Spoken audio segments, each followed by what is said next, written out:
welcome to the Cable Show 2014. I'm Michael Reel, and this is RealRenews.com. We are outside of the Los Angeles Convention Center in the heart of downtown Los Angeles. We're going to go inside of this dynamic cable conference to talk to programmers and technologists.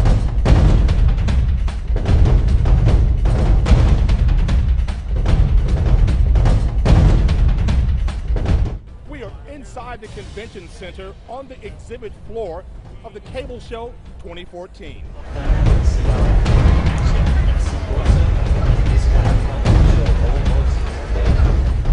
Josh, congratulations on your Peabodys with Aljazeera America. Tell us about them. Yeah, absolutely. We have two Peabodys this year for fault lines alone, and it was two episodes. One episode was about Bangladesh with the factory fires and the collapse, and how essentially we went there and traced how that relates to the American garment market. Sure. And then the second one was about cholera in Haiti and the UN not taking responsibility for essentially bringing cholera to Haiti after the earthquake. So one was called Haiti in Time of Cholera, and the other one, I forget what it's called, but it's about Bangladesh. So we're really excited about it. House of Cards won one Peabody, Breaking Bad won one Peabody. Those are two of my favorite shows, and we actually won two, which is yeah, what a great surprise.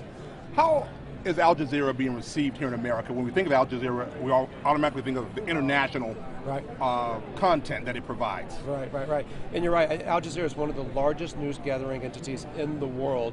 It now has over 30 channels around the world. We have Al Jazeera Balkan to Turkish and Arabic, Al Jazeera English, which competes with BBC World and CNN International, and now Al Jazeera America.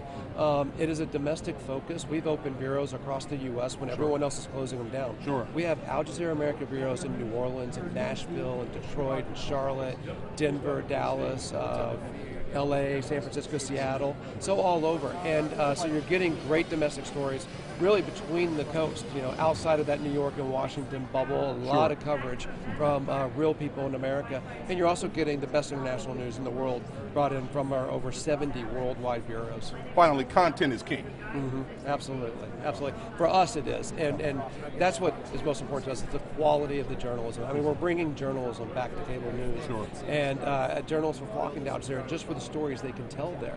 It is a neat and exciting time for journalists to get to come to Al Jazeera and tell the kind of stories that they want to tell. Chris, tell us about EWTN. Well, EWTN is the largest Catholic television network in the world. In fact, we have 11 television networks covering 140 countries on every continent around the world. Being Catholic right now is pretty popular. It is. No, a lot of people love the Pope, and it's really been a great time for the church. What kind of programming do you all produce? We produce a variety of programming. We have news programming, documentaries, teaching programs, as well as children's programs, and occasionally we'll have musical programs as well. So we try to provide a variety of programs for our audience. You all are based in Alabama. Correct. That's where our founder, Mother Angelica, who's a nun, started the network. And we started just in English only, then we started a Spanish television network, and then we grew from there. Are you surprised by the growth of this network? It really is amazing. I've been in the cable industry working for Comcast before I joined EWTN. So the growth of the network really has been outstanding. And now we're in over 230 million homes around the world. From a marketing standpoint, is there, well, obviously there is, but does this market continue to grow for ecumenical programming? I think there is a greater interest in faith-based programs, and I think the number of religious networks has also increased. So I think that's good for all people of faith.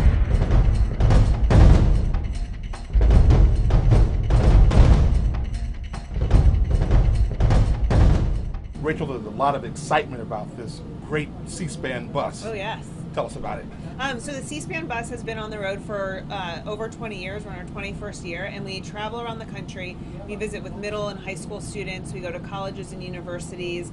We go to book festivals and history events, really to just let people know about C-SPAN, to let them know about all of our resources, and to let them know about the cable connection that C-SPAN's funded through the cable industry and all the resources that they can get out of that. When we think of C-SPAN, we normally think right off about politics, but you all are so much more than politics. Yeah, so we started by covering the House of Representatives. It's actually our 35th anniversary this year covering the House. We moved to covering the Senate. We cover national politics. We cover the White House.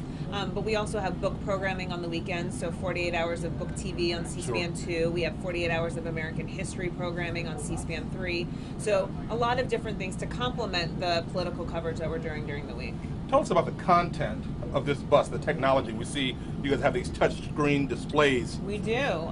So up front we have touchscreen computers where people can go and learn what's on C-SPAN, go to our different websites, see what's available for teachers. They can see how you can follow us on social media. They can take quizzes.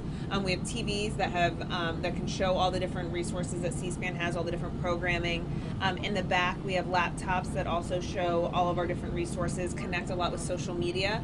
So we have an iPad to show our app. We have a radio to show XM. We have Facebook. We have Twitter. We have YouTube. We're on Pinterest. We're on Instagram. So a lot of different ways to get people of all ages involved and to see how they can follow and use C-SPAN. Selena, tell us about Ruckus. We are a Wi-Fi solution provider. We provide a lot of the Wi-Fi infrastructure that currently supports the cable Wi-Fi network. As you know, Wi-Fi is a big initiative among the cable operators, and Ruckus is a top partner of theirs.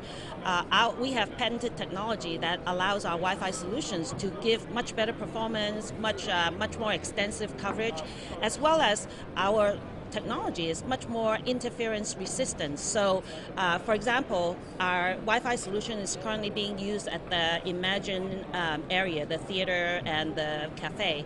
And we can support more users and a better user experience.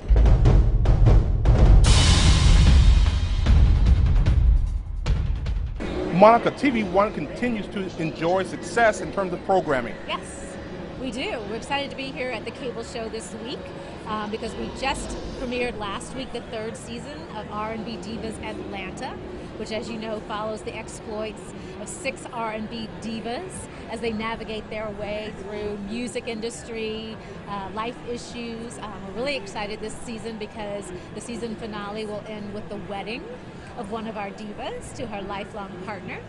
And then we'll go from there straight into the premiere of R&B Divas LA in July, which follows a completely different set of R&B divas here out on the West Coast. Sure. As they actually travel a lot this season, and they're still trying to explore their own individual music careers.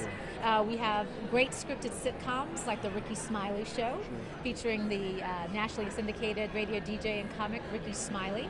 We also have Love That Girl, starring Grisha Webb and Reagan Gomez Preston, and a great cast of other comics for that scripted sitcom. And we also have something that's really important because we are the only network that offers a live daily news program, News One Now, with managing editor and host Roland Martin. And that launched last fall. And I'm pleased to say that we've seen tremendous interest and success in terms of our ability to deliver news, topical information, a little bit of entertainment information on a live daily basis. Not only that, it's multi-platform. You can listen to it on the radio, you can stream it on newsone.com, and then you can turn into TVOne every morning at 9 a.m. Eastern to check out Roland Martin. So this is not just an entertainment network, but a well-rounded urban network. Yes. Well, what we found is that, as you may know, African American viewers in particular over-index in terms of entertainment consumption.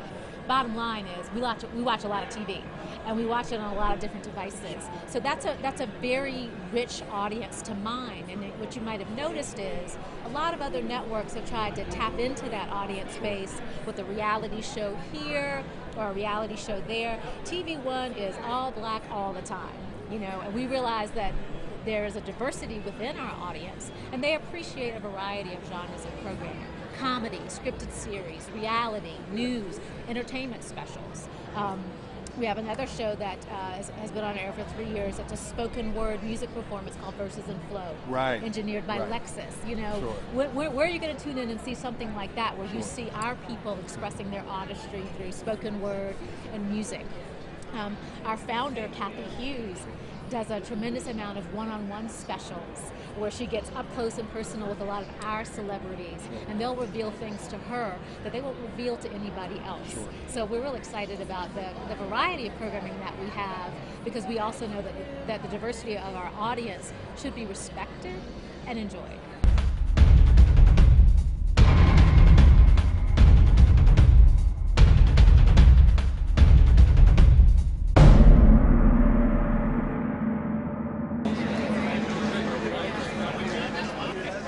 Kurt, you all must be excited about the upcoming football season. Always. I mean, you say upcoming season, that's because there used to be an off season. Sure. Now it's just kind of like goes year round, year round, year round. But when the games are played, that's when the excitement is. You can talk about it, you can have a draft, you can have trades, you can have free agency. None of it's the same as when you actually play the game, and that's where the excitement level comes in. So we got a couple months here, but always ready for it. Everybody's excited about the broadcasting booth for Fox. Yeah. You know, I think when you take a look at it, I think everybody just enjoys what we do. And I think that the viewers enjoy that because they know we're having a good time. Sure. You know, I think whether it's the studio crew or, you know, the game crews that I know, everybody's genuinely friends. And they get along and they hang out together. And so that comes across when you get on the air, I think. We see the Fox robot here, and everybody's Cletus. surrounding the character itself, Cletus. Yeah. What's it like being at this conference? You know, this is, I think, the second time I've been here, and it's always good because it gives you a chance to get out and actually meet people face to face. I think that's one of the things that you love being around the sport, yet we're rarely around the people because we're in the studio. So you get out here and you get a chance to talk to people, you get to do some interviews, but more importantly, just get a chance, you know, I was talking to a guy over there who's a Redskins fan. Sure. And he wanted to know how we thought Deshaun Jackson would do by being traded there from Philadelphia, and these kinds of questions you don't in the studio. So it's fun to actually get out and interact with people.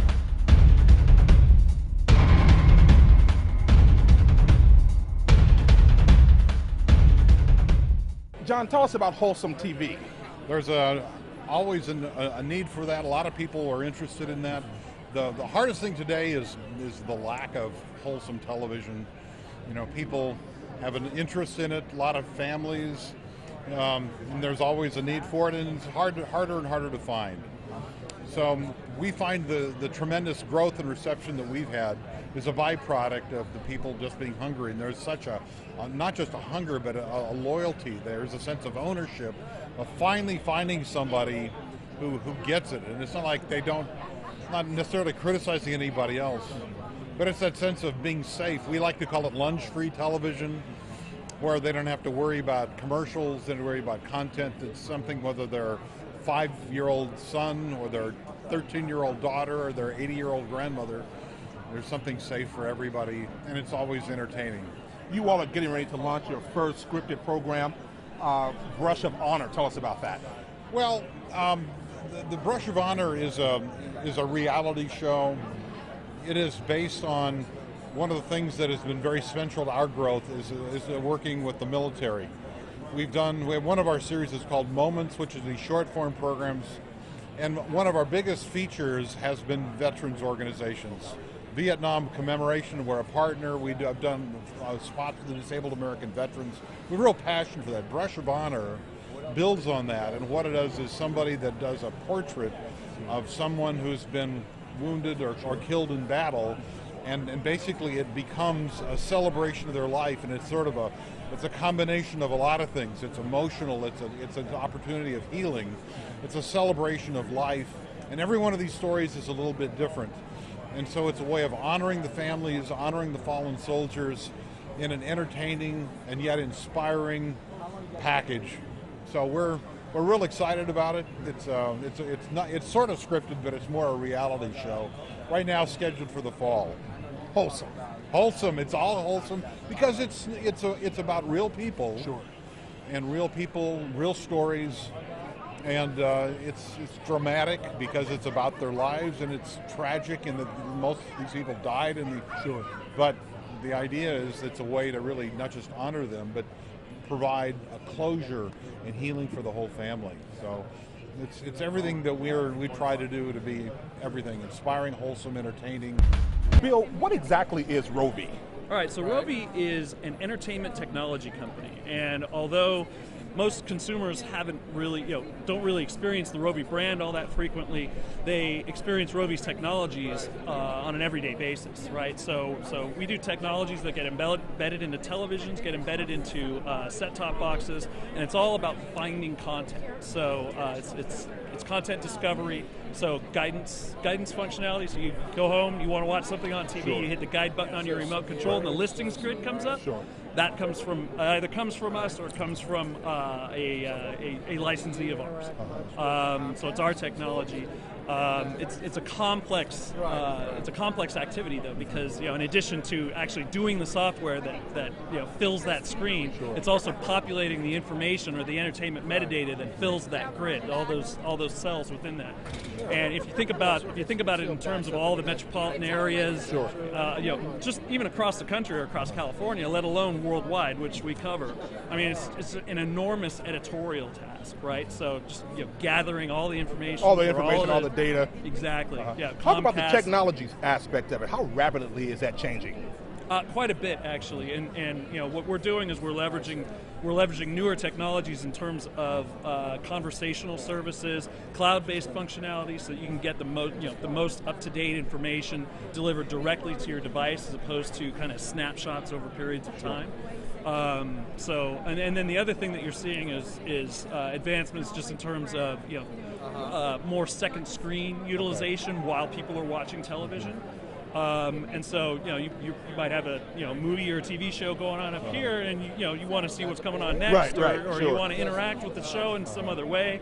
You've got your tablet or your laptop with you, maybe it's your phone. Sure. And so, one of the things that we're doing is we're finding, we're uncovering new ways to actually make that discovery experience more unified across devices. So it really doesn't matter what device you're using, the experience is the same.